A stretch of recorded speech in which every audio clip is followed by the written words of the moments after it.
It's Affy, and today I am here to do my August and September wrap up. I barely read any books in August, and so I decided I would hold off until September was over and just do those 2 months together.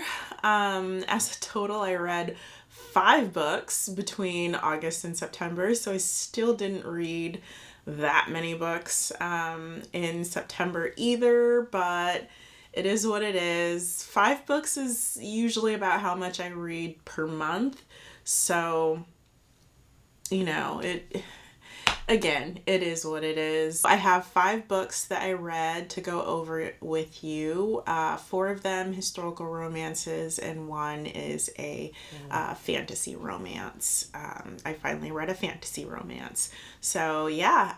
So the first book I read in August is a novella. So I read 1.5 books in August when you think about it.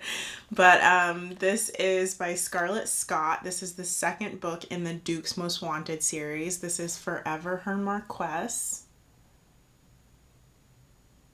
In this book we have Clementine and Ambrose, and Ambrose is a marquess, and Clementine happens to be a matchmaker. Ambrose had basically been courting this woman. He was hoping to marry this woman because she was an heiress and he could, use some of her money to kind of get himself back in just financially straight. So Clementine is a matchmaker, and she was able to help this woman that he was already courting marry another man that the woman was more interested in. She had fallen in love with this man, and so Clementine basically helped facilitate that relationship. And so Ambrose has disliked her for quite a while now. This book is centered around a house party that the Duchess is having in the country. And so all of these couples are basically staying at the house for, I believe, 2 weeks. She decides that she is going to hide in her friend's room and surprise her. But when she gets into the room, she realizes she's in a man's room. And as she's trying to figure out a way out of the room, she hears the man coming down the hallway. And so she's like, well, shit, now I need to hide. And so she hides in between the curtains and the window. And he walks in and he immediately sees her shoes and is basically like, I don't know why, but I don't remember my curtain having shoes. And so she has to kind of sit on out from between the curtains and basically explain why she's in his room. And he, of course, doesn't like her, so he's pretty rude with her at first. But it is their romance. They find each other in the garden one day, and she ends up getting a bee underneath her skirts. And he decides that he's going to help her get the bee out.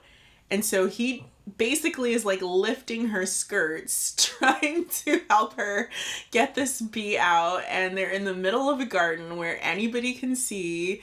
And she's freaking out about the bee, and she's freaking out about him lifting her skirts. And it was just wild. It was a wild scene. And they just kind of keep bumping into each other in all these secret places. They bump into each other in the maze. They bump into each other in the library. And they're always just bumping into each other secretly in different rooms and places in the estate. Mentally, he hated her guts, but physically he really, really wanted her, and it was driving him crazy. And I just found that to be very entertaining. It was just a lot of fun. There was a lot of interesting scenes in this book, and because it was a novella, they fell in love very quickly within a few days, which I usually don't appreciate. They fell pretty fast, which, like I said, is not my favorite. But the story in and of itself was a lot of fun, and I did enjoy myself. I ended up giving this one 4 stars. The second book that I read in August was for the Ravenels read along. This is Devil in Spring. This is book 3 of the Ravenel series. In this book, we have Pandora Ravenel and Gabriel St. Vincent.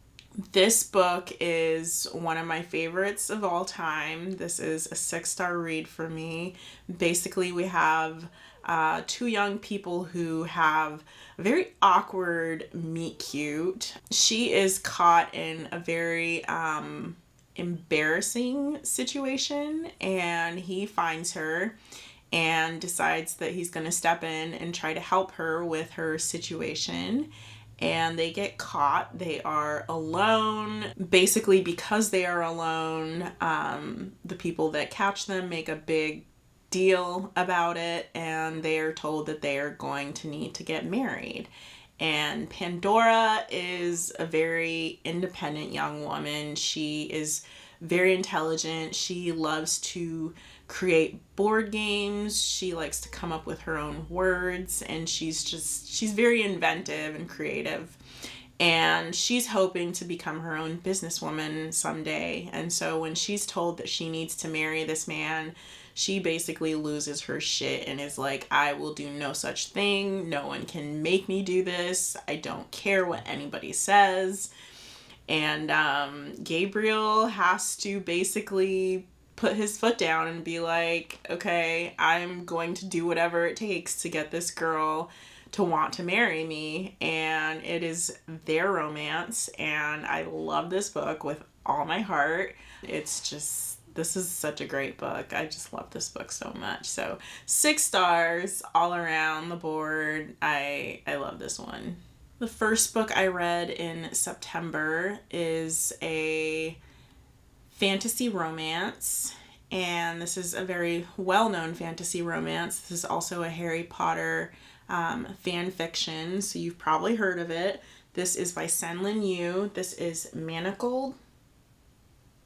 So this book is about Draco Malfoy and Hermione Granger. If you have read or seen the Harry Potter movies and books, you probably already have an idea about what this world is about. They are witches and warlocks, and there's a war, and yada yada yada. So in this book, we have been following Hermione and the Order of the Phoenix, and this is both after and during the war. So Harry Potter and the Order of the Phoenix basically lose the war. And Hermione, who is, in this iteration of the story, she is a healer. She has been imprisoned for like 18 months, I think. Since the war ended. Voldemort won, Harry Potter died, and everything just kind of went to shit. And so she is finally taken out of imprisonment and put into a breeding program. And she is sent to stay with Draco Malfoy, who is known as the High Reeve. He's basically the right-hand man to Voldemort. And he is supposed to breed her, essentially. This program is in hopes of creating more witches and warlocks. They feel like after the war, so many people have died, and this is kind of their way of like trying to replenish or replace the population, I guess. This is very much like The Handmaid's Tale, so if you've read or seen that, then you probably have an idea of kind of how that works. This book had a lot of dark elements to it. There's war, there is rape, there is a lot of mental health issues, torture.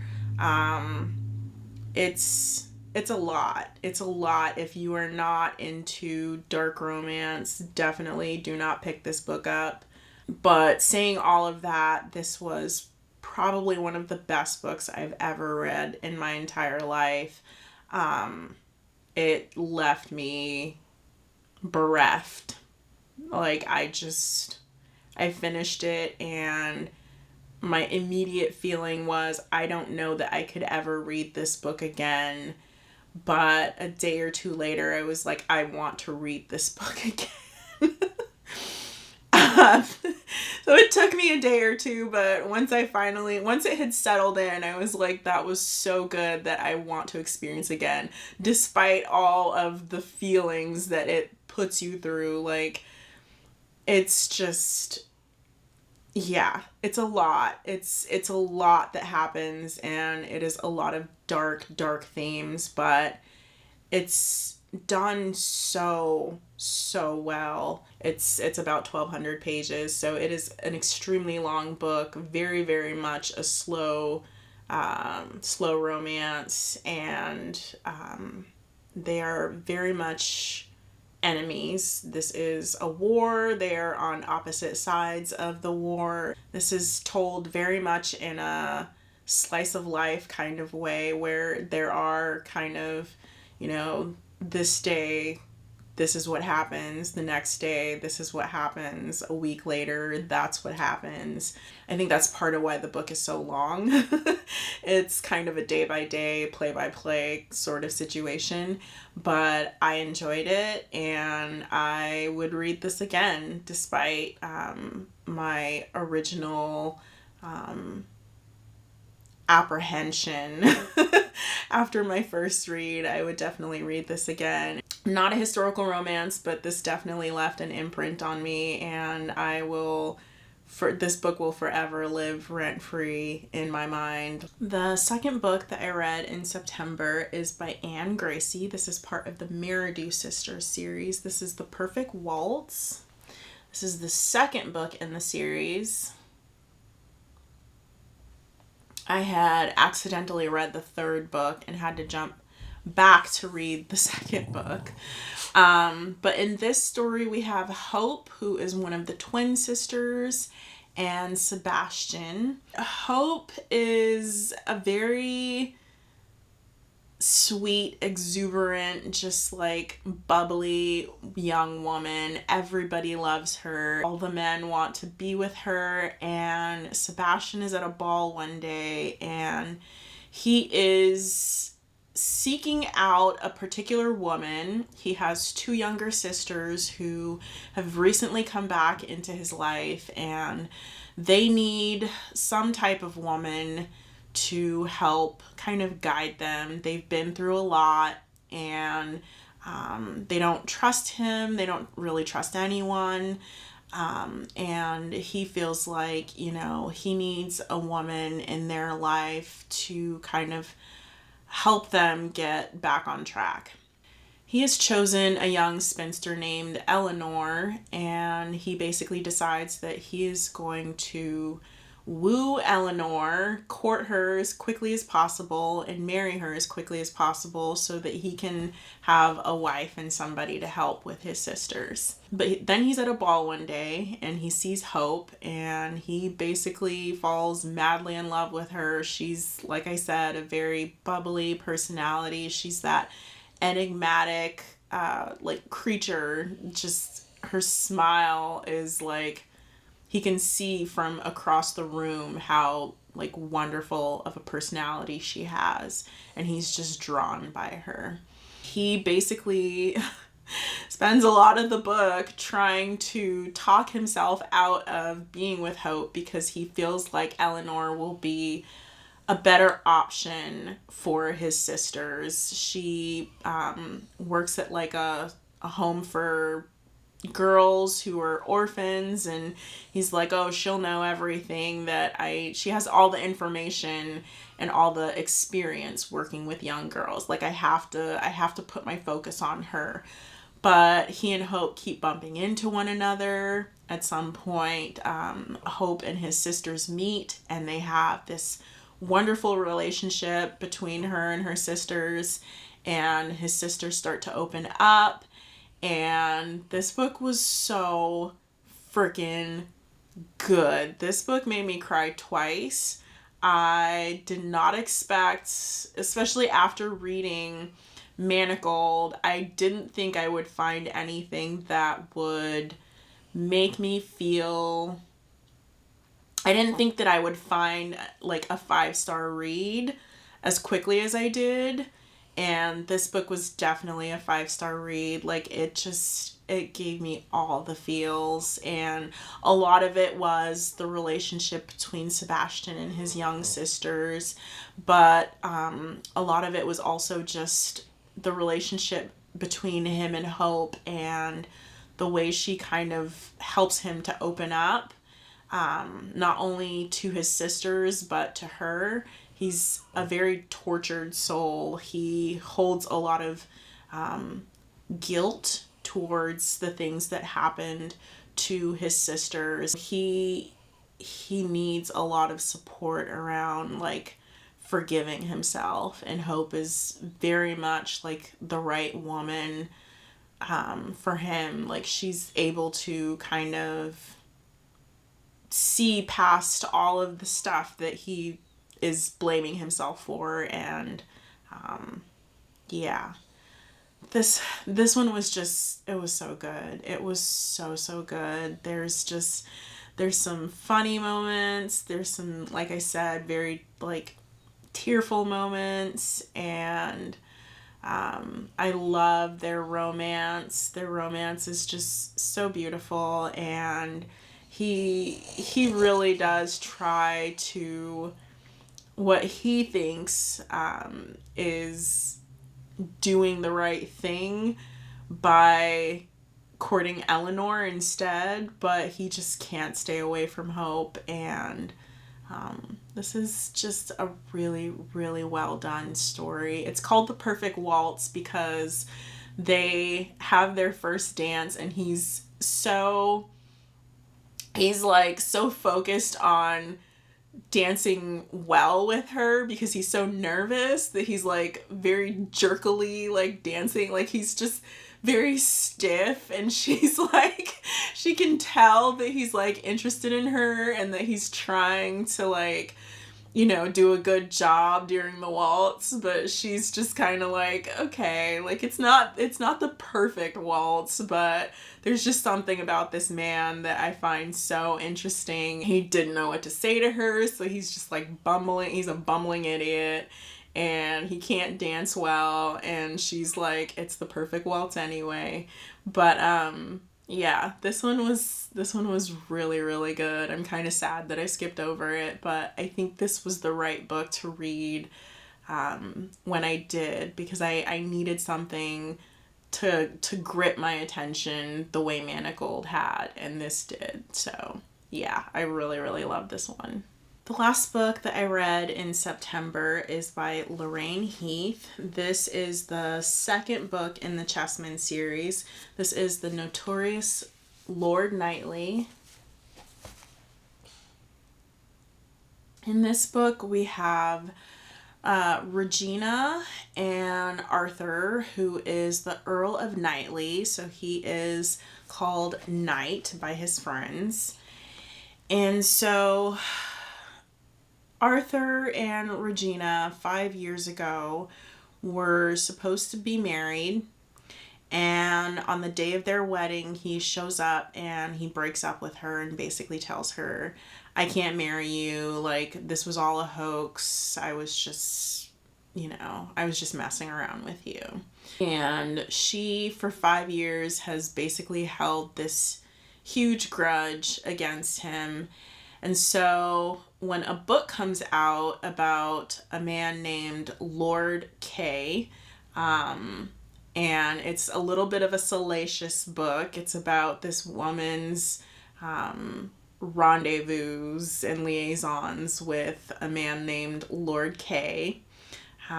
It's, people are like a little bit just like, ooh, this story is salacious.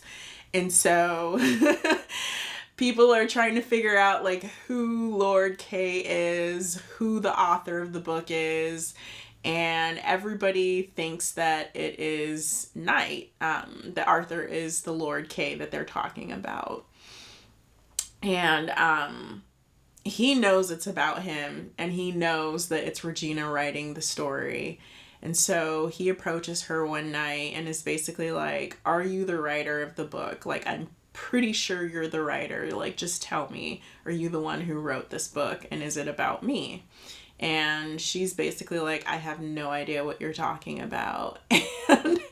And she basically just rebuffs him because, again, she's really, really upset with him still after all these years.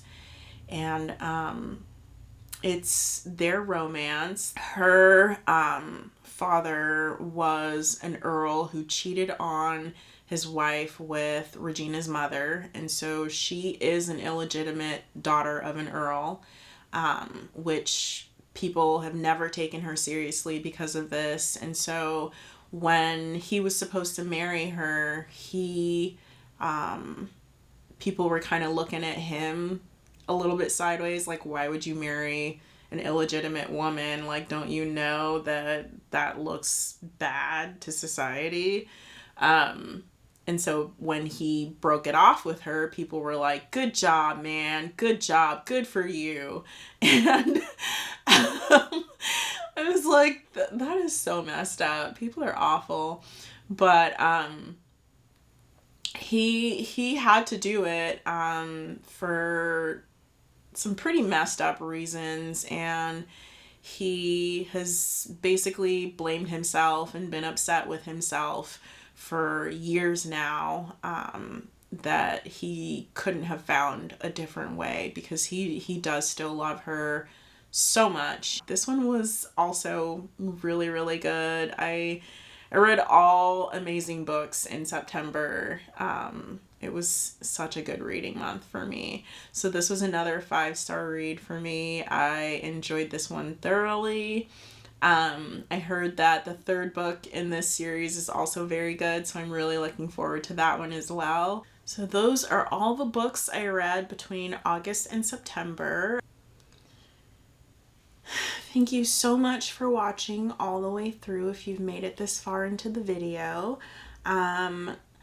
Let me know if you have read any of these books. I really had, like I said, a really good September reading month. So if you've read any of those books, let me know. But again, if you've made it to the end of this video, go ahead and leave me a hat emoji and some comments, and I will see you in the next video. Thanks again. Bye.